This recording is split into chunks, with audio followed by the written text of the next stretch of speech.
Now, I don't know if I mentioned it at the end of the first video or not after I rebuilt the carburetor, but I have a stripped out threaded hole for the chain oiler, which bolts to the drive case. The crank, this is part of the crank, of course, goes in there.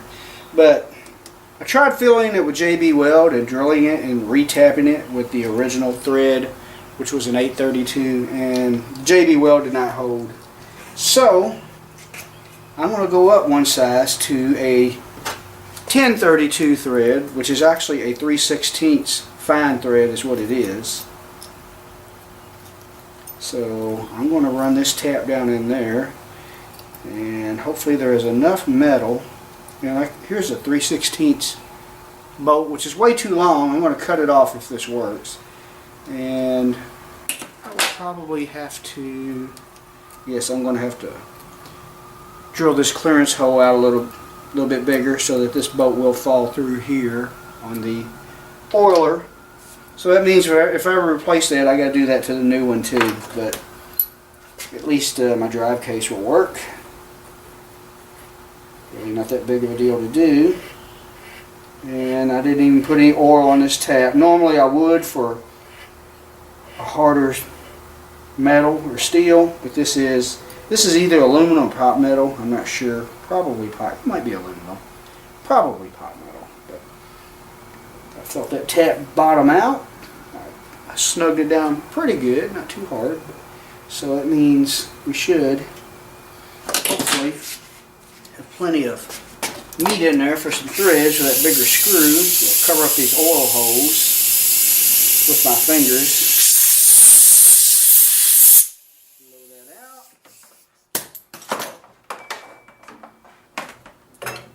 Got some sandpaper around here somewhere, some heavy grit, 36 grit emery cloth. I just want to knock that burr off of there. And see how this screw goes down there. I think the screw came out of my carburetor box. Not 100% sure what it's off of. Probably a carburetor if it came out of my carburetor box. But yeah, that feels like it's gonna work. Good deal. Yeah, and I can tighten it down pretty good.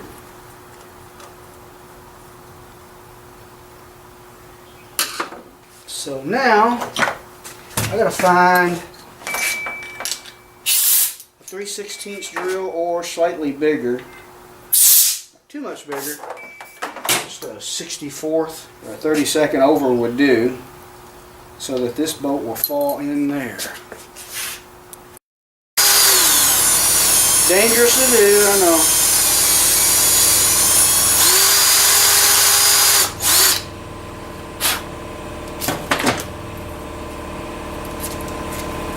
The safe way would have been to put that in a vise, but sometimes I'm not safe. That'll work. Yeah.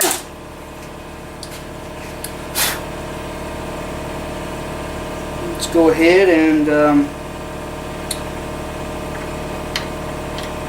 bolt this on. My O-rings are right there.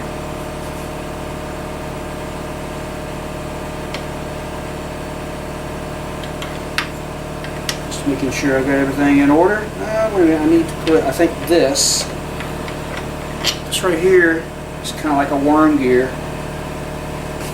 And what it does is, oops, I'm getting off of here. It goes inside of there and it drives that little gear there. And that gear is kind of wore, which actually I don't have to put it on. It'll slide in there like that. But let's go ahead and yeah, we need to cut off our bolt.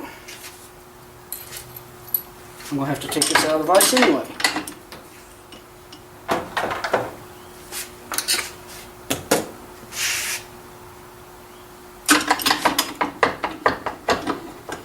Should we use a hacksaw or a power tool? It's a small bolt. Let's use a power tool. Let's use a hacksaw. And I'm just going to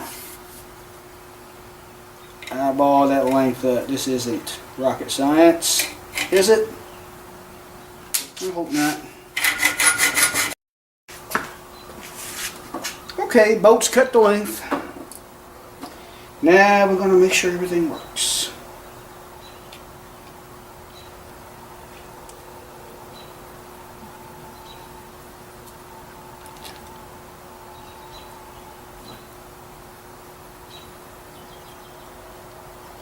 hopefully this head won't hit anything. I don't think it will. The clutch goes over top of this. I think it'll be okay. Pretty sure it will be. I think it's still, yeah, it's below that surface, so it should be okay. And it's a little bit bigger boat, so it'll be a little stronger.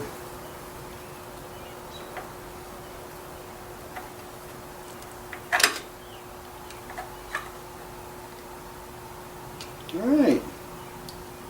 Yep, looks like I can snug it down pretty good. I'm not going to get too brave with it, but yeah.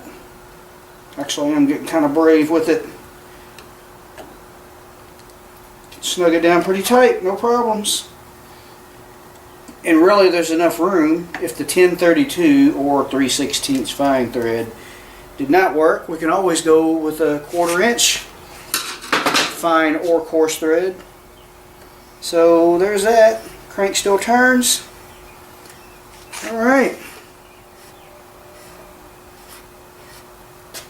Now I have to figure out where everything goes, and it's not going to be easy, so I won't be filming a lot of it. I hope to be able to film some of it after I figure it all out, but I got a few things there. As you can see, there's a lot of little clips and spacers that go under the handle, and all kinds of clips and springs and linkages that go to the carburetor. This is not an easy saw to assemble or get apart.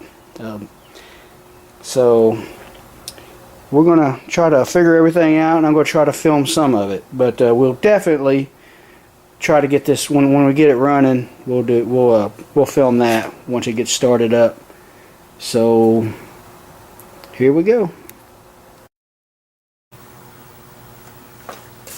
Okay, we're slowly figuring things out. I think I figured I had to remember how this went together. Hopefully this won't have to come back off. Sometimes when you start putting things together and then you put all the little stuff in there, you realize that you forgot something. This is the oil line which goes to the oiler. Maybe that's bent. I think this goes, yeah, it goes in this bigger hole right here. I don't know if you can see or not. This thing is not, this is not an easy saw to put together. I have to get this line fitting that through that hole because it goes to a fitting right in here. Like I said, I don't know if you can see this. Let's try to move the camera in. Maybe you can see what I'm doing, maybe not. I don't know. But right in here, that's the oil line fitting. It's a compression fitting. It's got to fit inside of that, if you can see it. If I could get that nut on there. Yeah, that looks like that line may have gotten bent. And there's also a rubber grommet here that kind of presses in this hole and keeps that steady.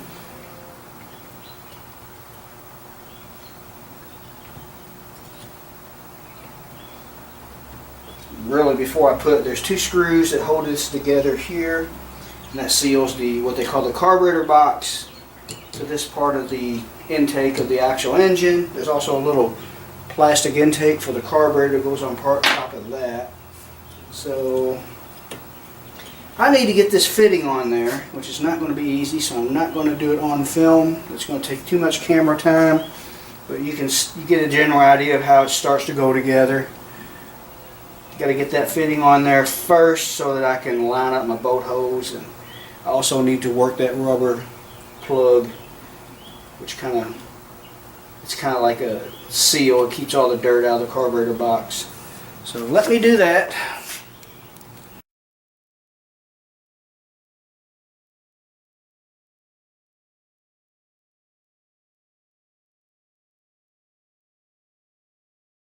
Before we put the actual intake on, which I don't know, I kind of wish I'd have put on before, to put the carburetor box on, but we didn't, and I don't want to take it back off. I may have to. I don't know if it'll go in there.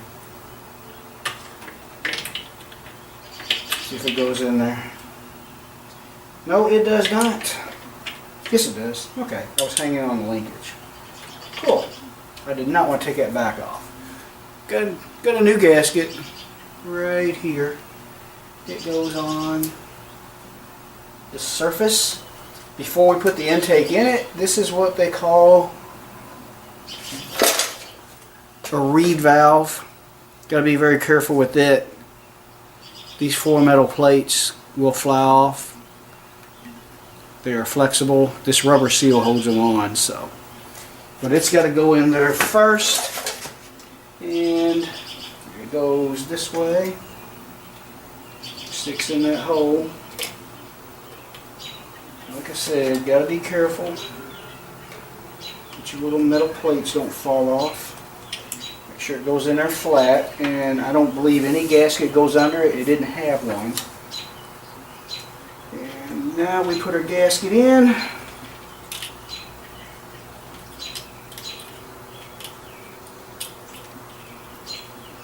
Actually, putting the box on first makes it harder to get this in there. But at the same time, if I had put the reed valve and intake on first, it probably would have been harder to get the box on, because I had a lot of trouble getting the box off because I did not know all this came apart. But I found out the easiest way to get that in there. Let's make sure I got all my screws first. I hope these are the correct ones. I guess they go in at that angle. Yeah, they do. And I guess these are the correct screws, I'm not sure. Let's see, I need a shorter screwdriver.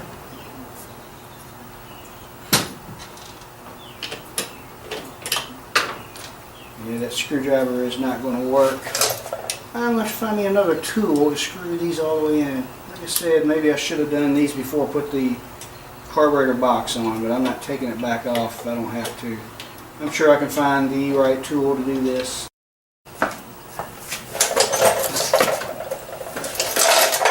Another piece of advice, put your carburetor in the carburetor box before you bolt the carburetor box to all this. I can still do this, but it's not easy. But if you're going to do it this way, you got to go ahead and hook up your throttle linkage, and you're going to have to kind of force it down in there, and you may bend it a little bit, and you'll have to bend it back. Hopefully that's how that will work out. And I have one more screw somewhere. I got to get my screws in there first. And I just had it, and it is nowhere to be found. Why do things disappear every time I make a video? Found a screw. Okay. Now we're going to get both screws in here first, because once you get the carburetor in place, you can't put the screws in that way. This is going to be very awkward, and I want to make a mental note of which way my gasket goes on, because I won't be able to see. The small hose will be towards the top. Now, I have to wrestle this thing in here, and hopefully these screws will not fall out on me. Like I said, you got to kind of force that throttle linkage back down into where it is supposed to go. It can be done because I just did it.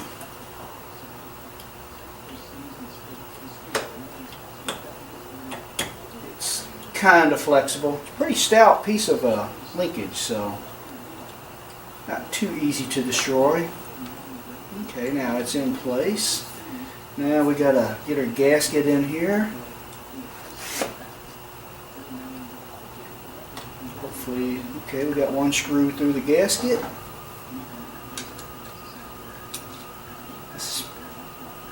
Okay, as you can see, this is the first time I've ever assembled or disassembled one of these type saws. A guy that's done a bunch of them could probably do a lot better job of telling you how it goes together. I'm just giving you an idea of what it's like for the first time, maybe. Okay, if we can get our screw holes lined up. The carburetor will be bolted in place, and outside of figuring out where everything else goes, this is the hardest part. Okay, I think I got one screw ready to go into the threads. Don't want to cross thread them, of course. Okay, I got one kind of started. Also, well, the choke, yeah, the choke's flexible. It's a plastic piece. Okay. I'm not going to worry about how it's working until I get everything bolted into place. And what size is this?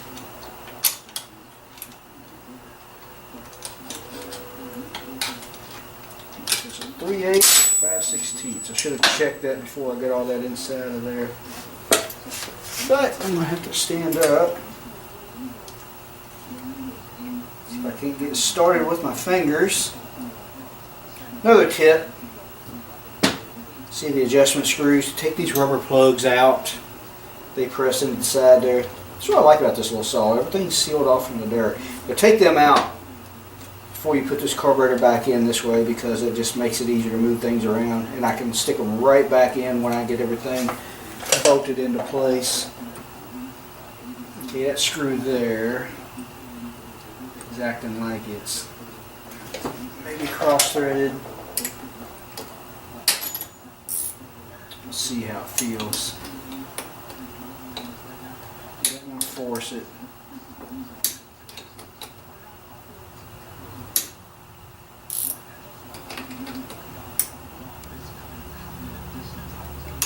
I don't think I had the correct size wrench here. It's hard to tell. Yeah, it's turning. It's just a little stubborn. No big deal. Let's pull that choke shut because it's kind of in the way.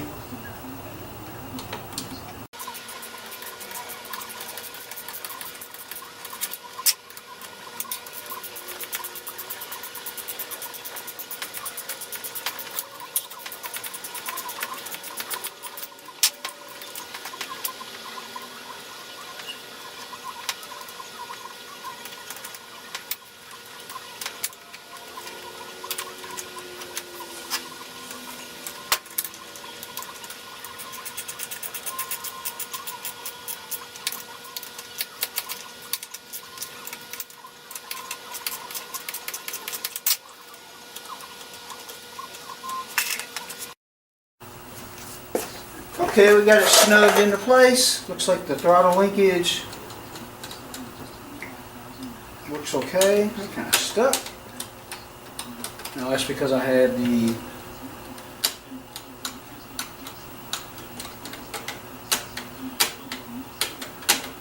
I think a spring maybe goes there.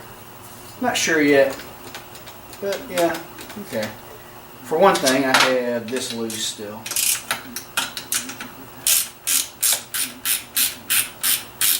Tighten that up. That will hopefully make it work a little better. I've got a lot of figuring out to do on remembering how everything went together on this. I really, really do.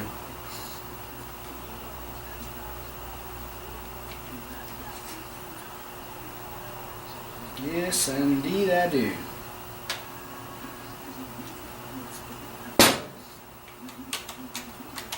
Okay, that's a little better. Choke, it's working. Okay, we finally got the carburetor box and the carburetor bolted down tight. Got the rubber protectors here for the adjustment. That's the idle air and fuel mixture. But it was not fun to get all this, just this little bit together, and I still got a few things I got to figure out. I got to figure out what this was. I don't remember what that was. Where that spring goes, I don't remember that. These, I don't remember these. So yeah, we still got quite a bit to figure out, but at least we got this, which I think is the hard part, finally done. I ended up having to put 2 gaskets behind the carburetor, and the reason for that was after everything was bolted up together tight, these adjustment screws were too far forward and I could not get these rubber plugs back in here that seal all the dirt out. So I don't know if they're all like that. This one I don't think had 2 gaskets. I don't remember seeing 2 gaskets in there, so I'm not sure what changed, but anyway, it's all together now. New gasket in there, new ring. Carburetor's in place. You've seen me rebuild it in the first part. So that's that part of it.